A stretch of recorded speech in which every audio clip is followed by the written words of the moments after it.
Hope we got some people out there. Anybody out there yet? Let's wait for some people. I don't see no people. People.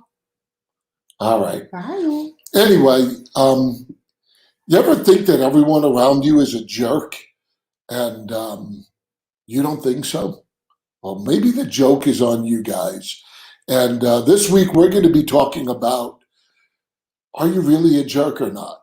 So let's welcome you guys to another week of Midweek MindFreak. Chuck and Angela run multiple million-dollar companies. They are members of Riz Media's Billionaire Club, have coached and mentored thousands of agents, and are international speakers. They say by radically changing your mindset, not only can you change your outlook on life, but affect the actual results you obtain. Welcome to Midweek MindFreak. All right, good morning, everyone. You know, here's something that you probably didn't do this morning. You probably didn't wake up, look in the mirror, and go, am I a jerk? I don't think people really do that.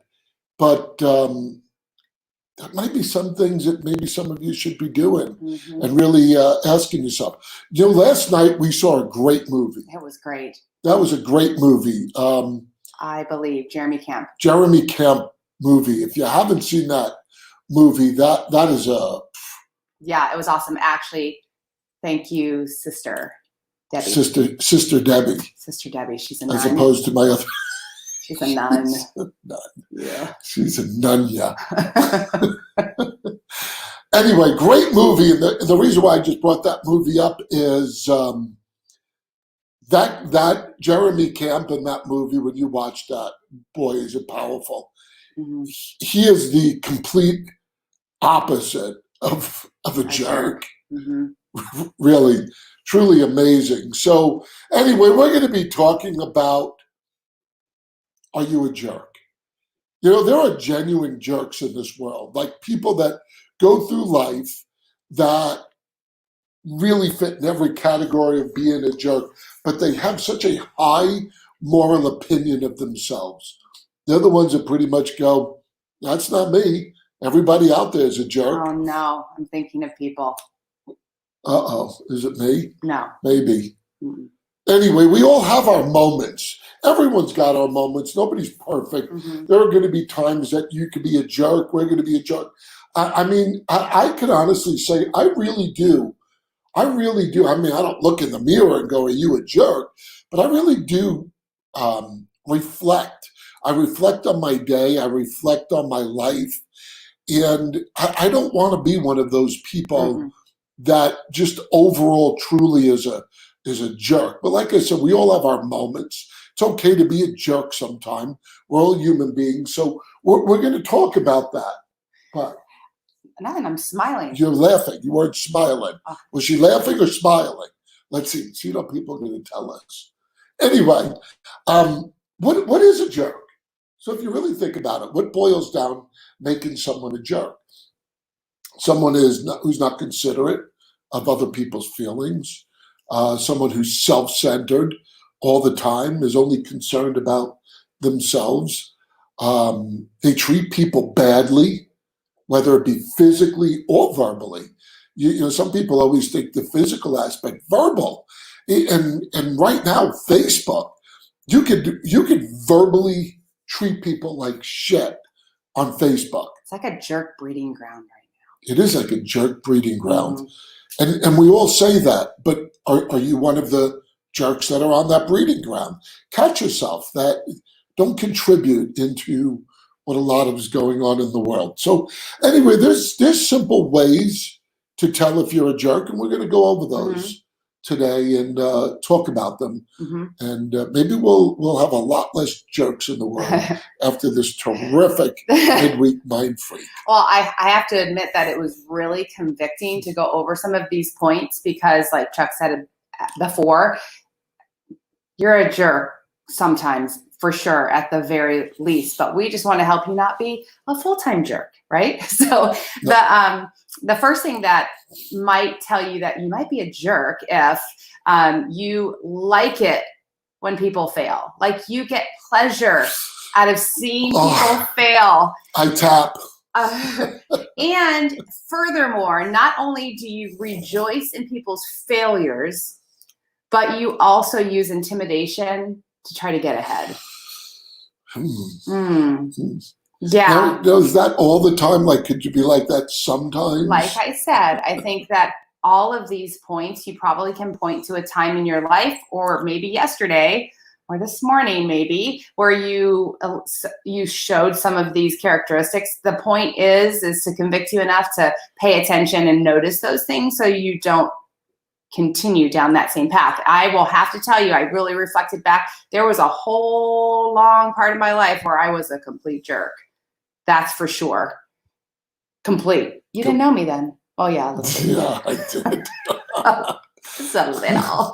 But the first one is you rejoice in people's failures or you use intimidation to try to get ahead in the world. The next one is you have no manners. Pet peeve. That is a big pet peeve of mine. I was raised with manners, to be polite, to be decent. We raise our kids that way. It's something that I don't know. It's almost like a foundation to someone's life in having manners. So if you never say please or thank you, if you talk down to people, if you constantly treat people like crap, if you have a sense of arrogance and with no humility, you, my friend, is a jerk. You're a jerk. You should put a comment in the box if you know Chuck's probably number one pet peeve that has to do with manners. Yeah. Yeah, I mean, somebody knows it. well, I'm going to go over some of the things. What are some manners that you should be thinking about and doing and having? Simple things like saying good morning. There you go. There it is. Goodbye. Hello. Holding the door for someone. Greeting someone. Mm-hmm. It's just acknowledging people exist is a big deal. The list goes on. Why is it important to have good manners? Like if you really think about it, you go, why is it? Look, Nicole knows me. There it is. Oh, yeah. Say good morning, for God's sake. Say good morning. God's sakes. Yes. But why have manners? What does that do? What it does is it actually helps you swallow your pride and ego. It puts you in check.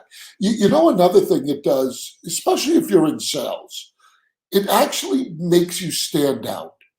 People recognize it for some reason or another. When you have good manners and you hold the door and you greet people, you stand out. It's a positive thing. I think positive energy giving off. So I think if get into those habits, it actually definitely makes you stand out. One of the other things, and I know we talked about this before, we teach our kids to have good manners, to say thank you, to say please, but go one better. Don't just tell your kids to do something. Explain to them why. Mm-hmm. If there's no why, the purpose is gone. They don't understand. It's almost like you're just dictating to them. So maybe we need to get into a habit of, instead of just, and I hear that all the time, we do that. Say thank you, say please. But maybe afterwards having an explanation on why. Oh, I think that one of the things about good manners is I know that if I'm all consumed with myself, maybe I'm busy or I'm in my head for some reason, I might walk right by somebody and not say anything. So what I'm saying is by acknowledging the people around you, it's actually pushing against being selfish or self-centered, because you're acknowledging, you're saying hi to somebody, you're opening the door for them, you're acknowledging something they did for you. So good manners is a good practice to get out of your own way. Yes. So, I thought about this. I said, where do manners come from? So I did a little research, and a lot of the manners came from the Renaissance period in Europe. It was actually pretty cool. Very interesting. Very interesting. Yes. but here's why a lot of manners came to be. It was a way to prevent people from killing each other. Yep. Now watch. I'm going to go over a couple of them. This is very interesting. Like, why do people shake hands? Anybody know? Let's little trivia out there before somebody could Google it if they don't answer. Why do people shake hands? Why did that manner come about? Well, here's why. During the medieval times, they shook hands because people would hide daggers in their hands. And if you shake the hand, you would know if they had a weapon on them. Really? So, yes. I thought it was like the first form of an agreement. No. Here's another funny one. Why do people, don't read my stuff. No, I want to guess. I swear I didn't read Why it. do people cover their mouths when they yawn? If it's from the Renaissance period, because they had bad breath and bad teeth. Well, you're onto something there.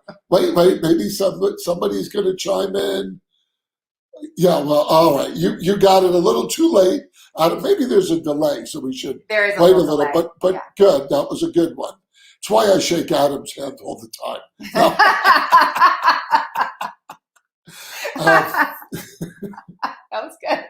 Anyway, so why do people cover their mouth when they yawn? Because there was during the 11th century, they thought it was good not to bathe, so they would smell a lot, and if you smell a lot, there was flies around you all the time. So when you yawned, it prevented the flies from flying into your mouth. Adam's answer is way better. What is Adam's answer? To keep your soul in. Oh, to keep It's your- probably true. Wow. So anyway, here's another one. Why does the blade of the knife face in when setting the table? Because at the time of knights, they would only place the blade out if someone is going to get killed during dinner. Way to give Gosh, a hint. Gosh, I'm going to set the table for my kids too. That was bad.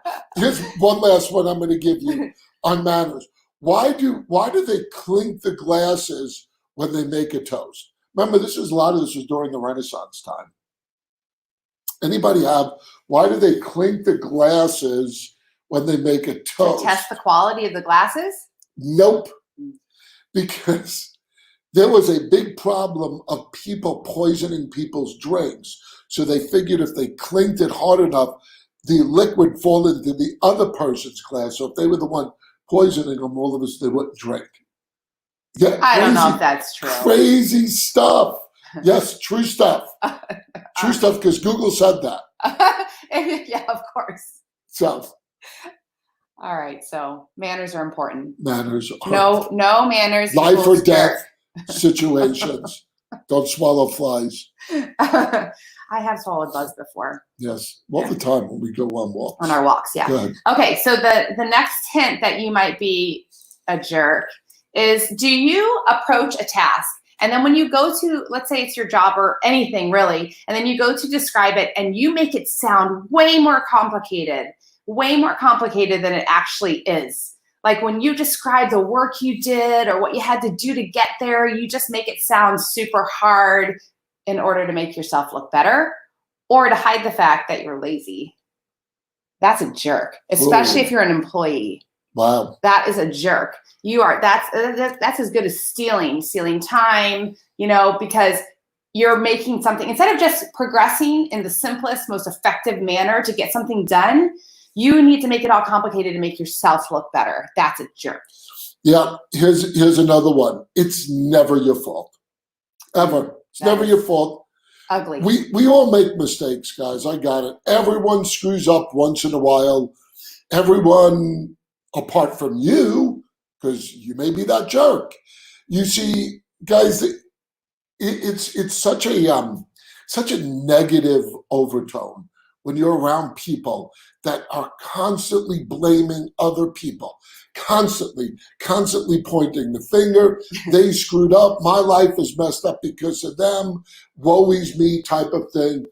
That's a jerk. Yeah, it is a jerk. Our poor kids, when something comes out of their mouth and it's a victim, like oh man, it's like both of us pounce on him. You victim. Yeah, it's really horrible that when you go through life and you deal with people, that it's almost sometimes you want to shake them. I actually want to say, even to our kids, we do this. It's okay that was your fault. It's okay to make mistakes. Own it.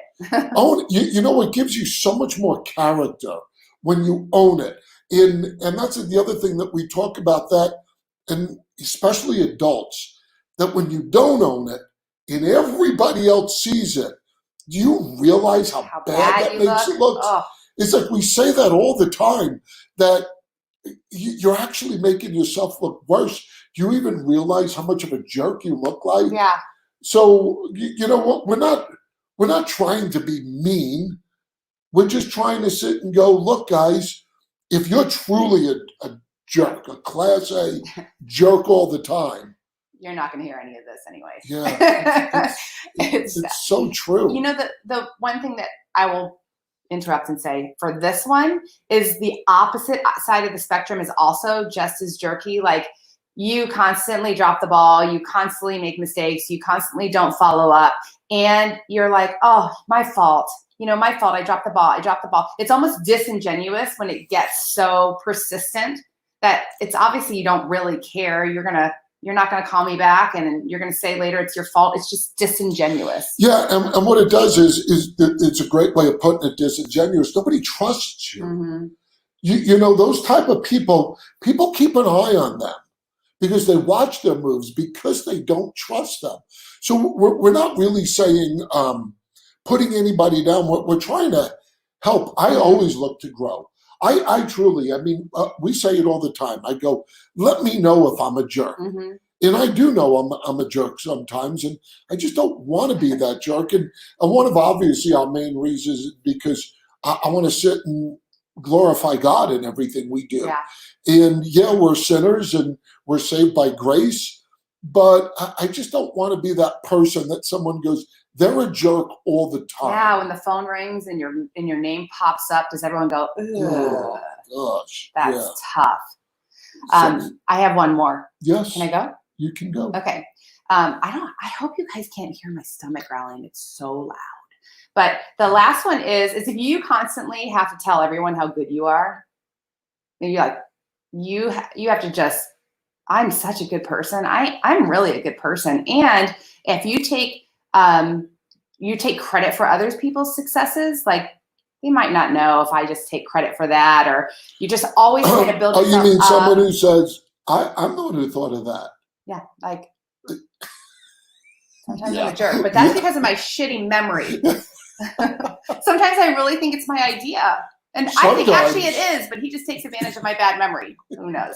But if you always have to pump yourself up and say how great you are and how wonderful you are, and you're always pointing out these things you did, like, that makes me crazy. When someone says, you know what I did yesterday? Because, you know, I found this really hurting person and they needed like milk. And so I bought their groceries for them.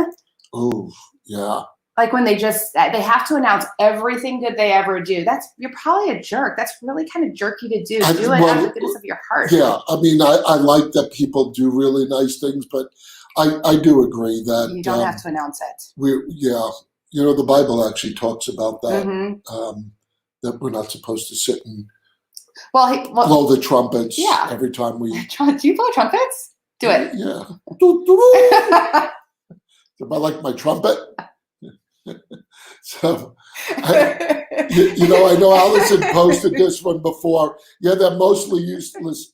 Most of them are useless attitudes. Yeah. But I think now that blowing that trumpet was really useless. You're so good at that. But God says that do things because do it unto Him. When you do it and you get the glory of people, that's all the glory you ever get. Oh, Rachel.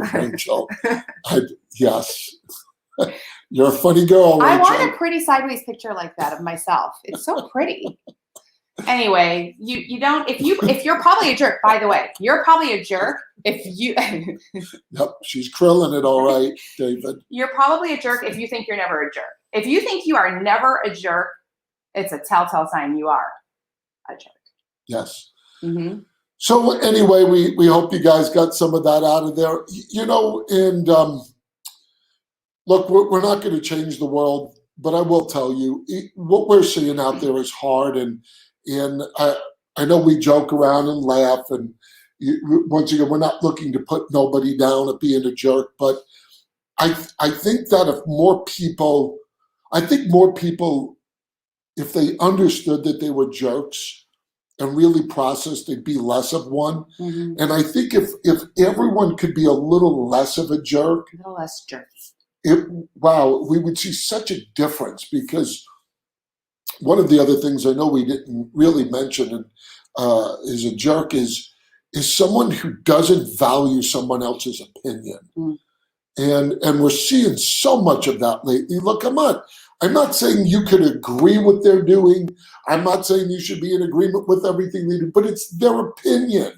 And it's not for us to judge.